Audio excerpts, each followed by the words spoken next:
Bueno, hola chicos, ¿cómo están todos? Hoy estamos acá en el primer video del canal, un canal que vamos a tratar sobre, bien como dice el título, el liberalismo. Y vamos a empezar hablando sobre el liberalismo clásico, ese liberalismo de donde salirían nuevas ramas como lo podría ser el minarquismo, el anarquismo, un liberalismo más moderno, una anarquía y etcétera. Vamos a empezar con el liberalismo clásico, que es uno de los temas más pedidos y consultados por el público en general. Primero descubramos las ideas básicas de nuestro liberalismo. Impuestos bajos, claramente. Esto fue un resultado de, por ejemplo, la Ley de Ingresos Públicos 1764, proveniente de Gran Bretaña y Estados Unidos, en pleno apogeo revolucionario estadounidense. También la Ley de Sellos, o como otros lo llaman, la Ley del Timbre, de 1765, que implicaba darle toda firma inglesa a los documentos, exportaciones estadounidenses para que pudieran cobrar un impuesto aparte los ingleses. Y lo mismo pasaba con la recién mencionada Ley de Ingresos Públicos, en la cual prevenía darle gastos provenientes de Inglaterra a Estados Unidos, o sea, más impuestos para los estadounidenses. Y después tenemos la Ley Townshend de 1767, que fue la ley que detonó las ganas de Estados Unidos de ser libre, y justamente basándose en un liberalismo clásico, tener impuestos básicos. También tenemos que hablar sobre la mínima intervención del Estado sobre el individuo, que sería lo que justamente el señor de la foto, Hayek, explica en sus numerosos libros. Justamente es lo contrario a lo que explica el señor Keynes, otro economista muy repudiado por nuestro liberalismo clásico.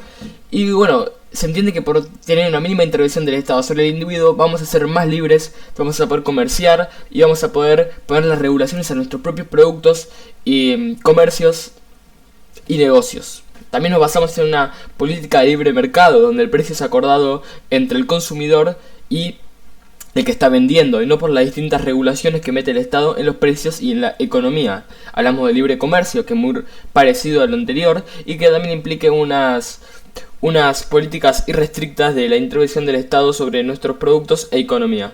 Después, igualdad ante la ley, porque es obvio que queremos igualdad ante la ley. En un régimen socialista o un régimen de reprimidores sociales, tenemos desigualdad a la ley, porque nos cobrarían más impuestos a uno, un impuesto a la herencia por ejemplo, que a otros no se le cobrarían, y es más, se lo darían como tributo. Después hablamos de una economía capitalista.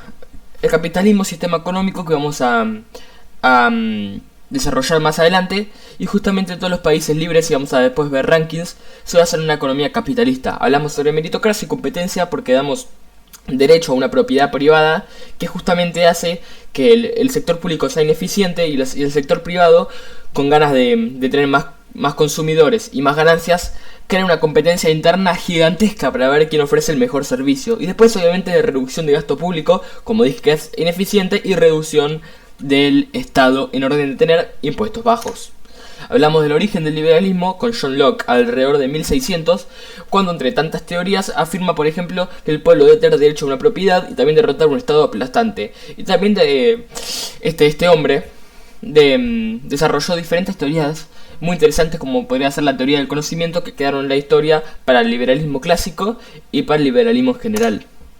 Si hablamos de mayores exponentes históricos, tendremos un montón de figuras, la mayor provenientes de la Revolución Estadounidense y de la guerra entre 1776, la guerra entre 1776, sí, que sería el principio o el fin, cuando empezó, cuando Estados Unidos dicta su independencia, hasta 1783, que es el Tratado de París, donde Estados Unidos ejerce una tranquilidad que después vamos a ver le daría una tranquilidad frente a un futuro que lo ejercería como primera potencia mundial, pero un siglo después. Hablemos, podemos encontrar Adam Smith, economista escocés de tremendo carácter político en liberalismo, de Abraham Lincoln con el Partido Republicano, que justamente desarrolló junto a William Henry Edward de Nueva York. También a John Adams, como dije también, uno de los redactores de la Constitución de 1787 en Filadelfia, Estados Unidos. Gadsden, obviamente,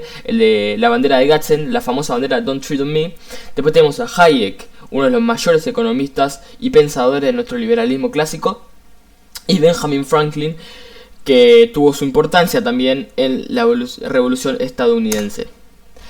Hablando sobre Gadsden, podemos encontrar la famosa bandera Don't Tread on Me, que proviene del poder que quiere ejercer el pueblo frente al aplastante Estado Pero hay que ver que hay algo curioso, porque la bandera fue hecha en 1775, un año antes de que Estados Unidos declare su independencia. O sea que hasta el momento Estados Unidos era una colonia inglesa.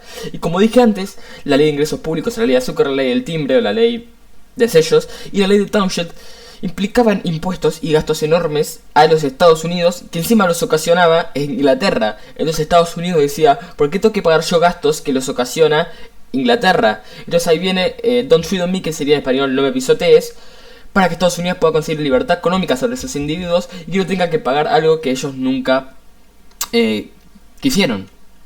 Y también vendría ahí la no taxation without representation, no taxación sin representación, porque Estados Unidos no podía decidir sobre sus impuestos porque no tiene un representante. Aparece el sentimiento liberal.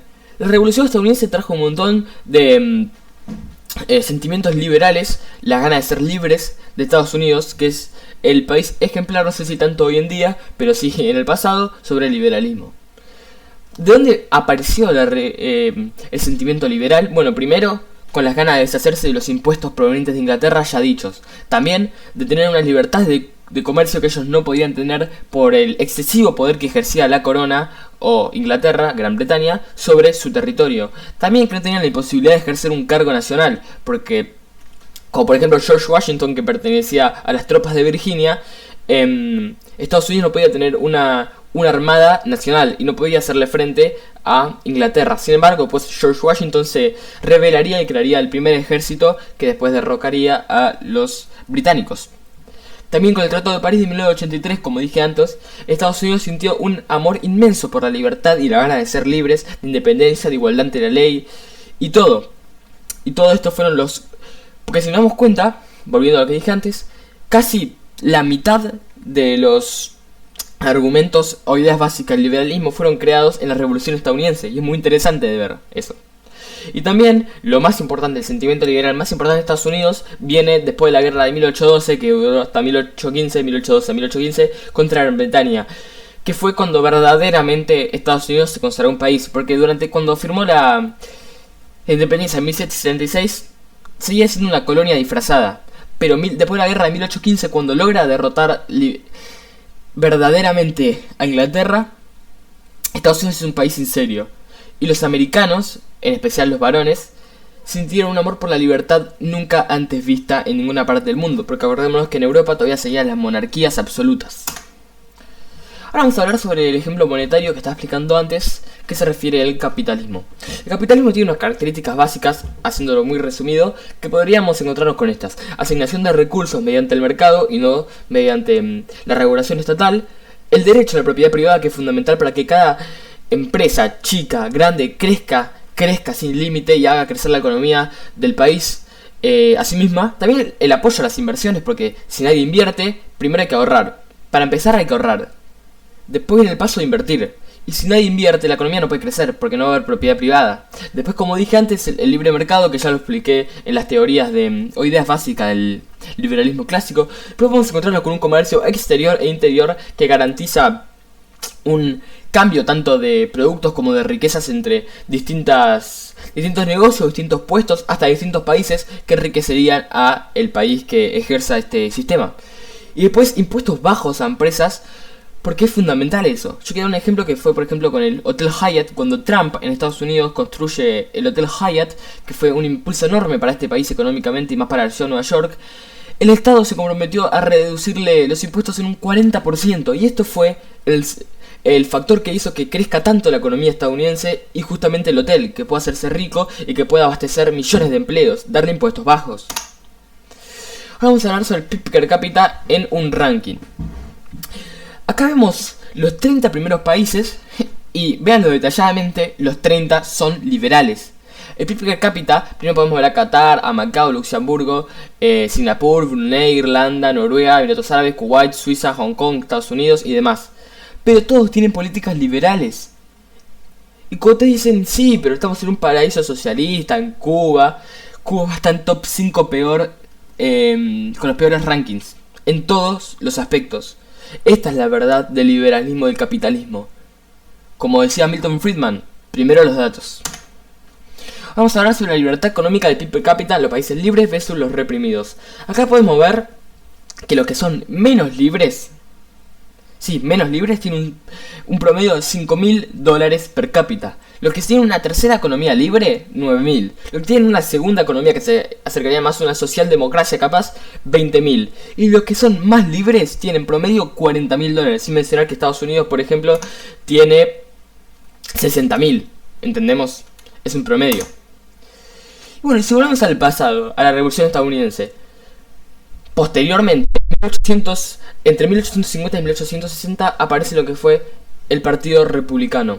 El Partido Republicano fue una unión entre Abraham Lincoln, lo vemos a la derecha, proveniente de Illinois, y William Henry Seward, proveniente de Nueva York, que quiso reivindicar el liberalismo y el capitalismo por sobre los demócratas estadounidenses.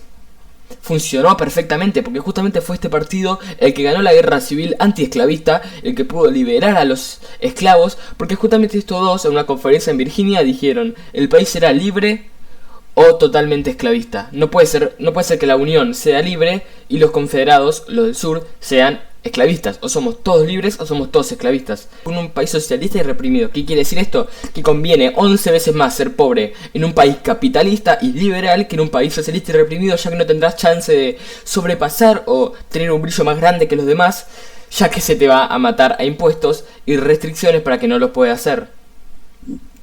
También podemos ver más posibilidades de progresar económicamente, ya que está demostrado que los países capitalistas, el sistema capitalista en sí y liberal, es una máquina de reducir pobreza.